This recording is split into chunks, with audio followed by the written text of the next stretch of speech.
earlier today, Deloitte released its Technology Fast 500 list of fastest growing tech companies in North America. Joining me to talk about the list and tell us who made the top spot is Paul Silverglate, partner and vice chair with Deloitte. Paul, thanks for joining me. Thank you for having me, Bill. It's great to be here.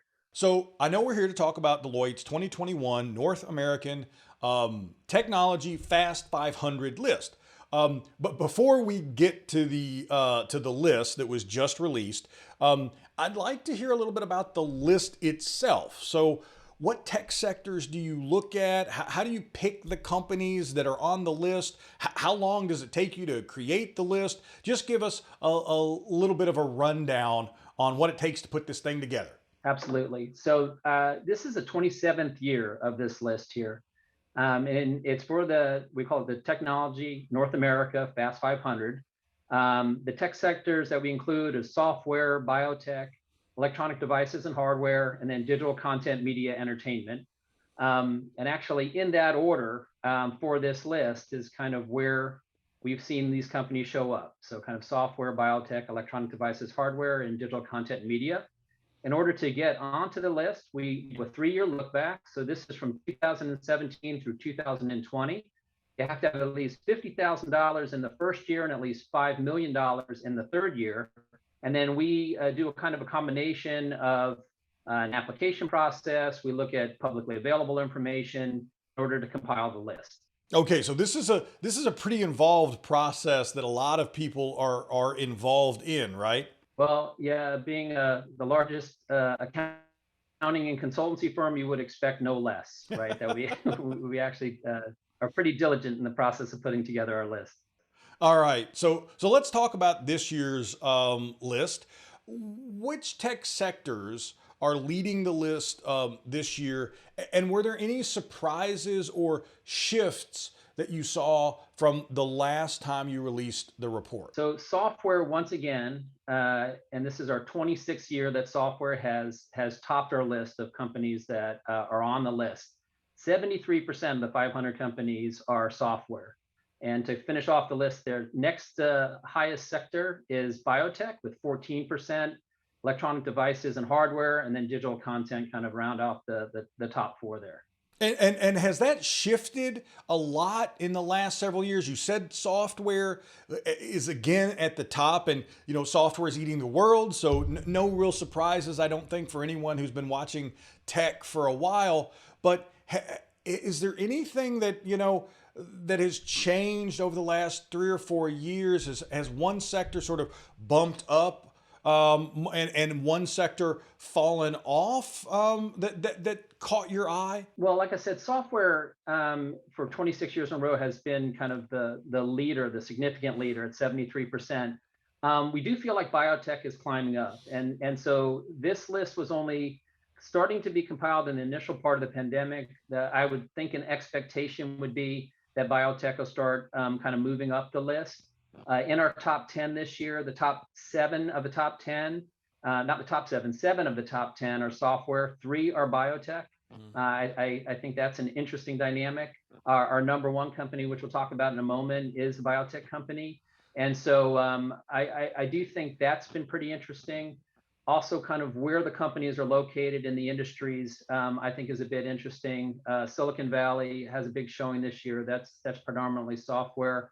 But the New York tri-state area or the New York metropolitan area has some biotech in there as well. As well as the New England area. So I think kind of when you look across North America, I think that the mix is interesting. But once again, software is the king of the heat for the moment.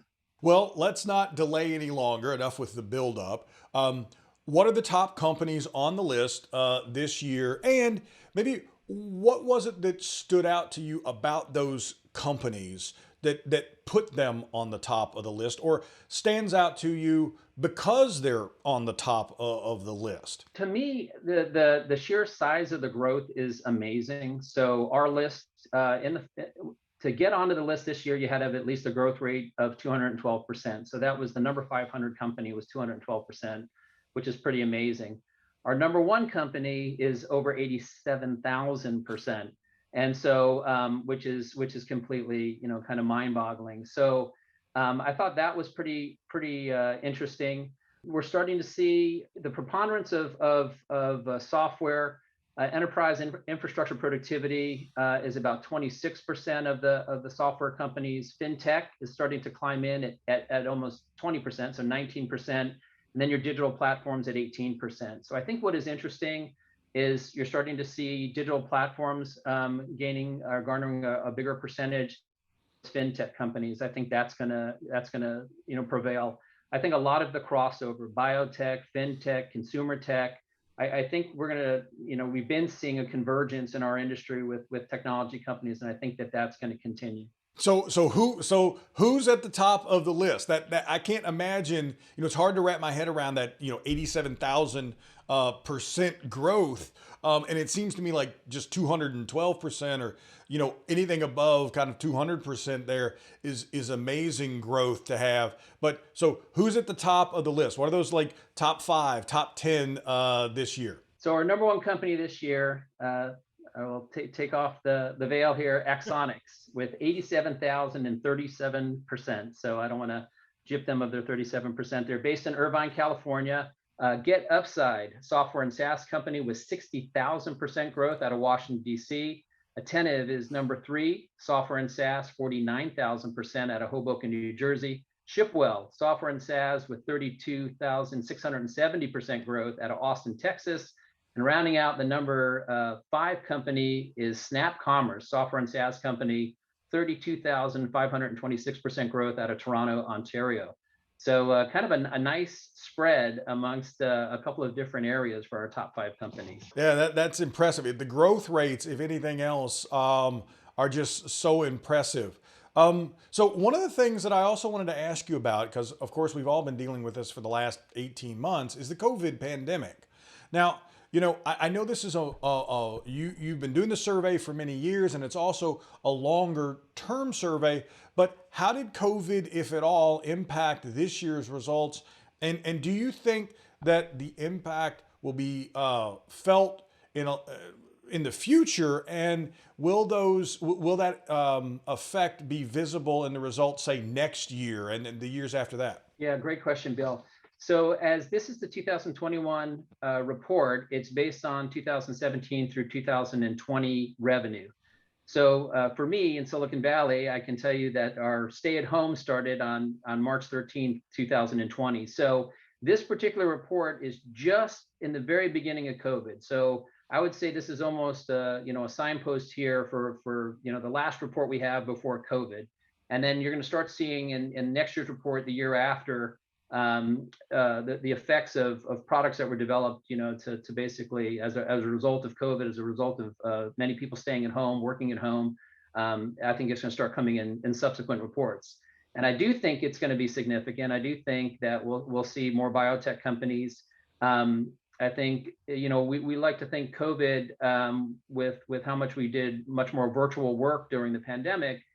Companies that help you live, work, and play inside your home tended to do well during the pandemic, and those companies, that helped you live, work, and play outside your home less well. So now in the recovery, I think we're seeing a rebound there. But I do think post-pandemic and where we wind up settling with regards to virtual work, I think you're going to see that kind of affected in the companies that are funded.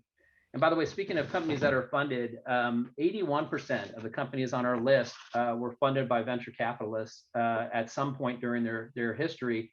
A full 27 of the top 30 on our list were funded by VCs or by private equity firms at some point or another during their life.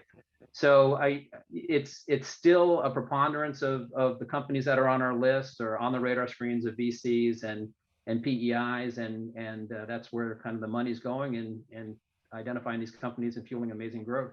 So, Paul, I think that's a great point to end on. But before we leave, where can people go to actually see the full results of this year's list, and find out not every company that made the list, not just the ones we talked about, those regions that you talked about, and the tech sectors as well? Yeah, thanks, Bill. Yeah, just go to Deloitte.com. and then search under Fast 500, and you'll get a complete copy of the entire list and the companies that made the list, and be able to click into a little bit about those companies.